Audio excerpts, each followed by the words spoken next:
Sopan santun adalah cara kita menunjukkan rasa hormat kepada orang lain melalui tingkah laku dan kata-kata. Bercakap sopan dengan orang yang lebih tua melibatkan penghormatan dan kesopanan dalam percakapan. Dalam bertutur dengan orang yang lebih tua, perlulah menggunakan bahasa yang beradab, elakkan menggunakan kata-kata kasar atau bahasa yang tidak sesuai, iaitu pilih perkataan yang lembut dan penuh hormat. Setiap ahli keluarga haruslah mengamalkan sikap bantu-membantu dalam melakukan kerja rumah, termasuklah membantu ibu di dapur. Selain itu, membantu ibu memasak juga mengeratkan hubungan kekeluargaan. Bukan itu saja, kami sekeluarga dapat berbual dan bergurau sambil memasak, menjadikan suasana dapur lebih ceria.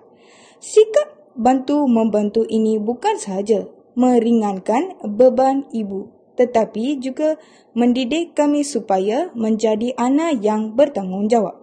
Amalan ini perlu diterapkan dalam kehidupan seharian supaya dapat membantu keluarga yang harmoni dan penuh kasih sayang dalam kehidupan seharian mereka.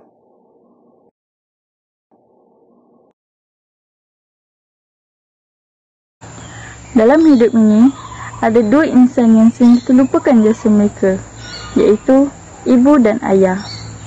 Mereka telah berkorban sejak kita lahir bagi memastikan kita kenyang dan bahagia. Saat kita menangis, mereka menenangkan. Saat kita terluka, mereka berjaga tanpa lelah. Ayah bekerja siang dan malam mencari rezeki untuk kita, untuk keluarga. Tapi kita, kadang-kadang kita lupa. Kita tinggikan suara dan abaikan mereka. Namun, kasih ibu dan ayah tak pernah pudar. Mereka tetap tersenyum dan mereka tetap mendoakan yang terbaik untuk kita. Bersyukurlah sebelum terlambat. Hargailah mereka selagi ada. Terima kasih ibu. Terima kasih ayah.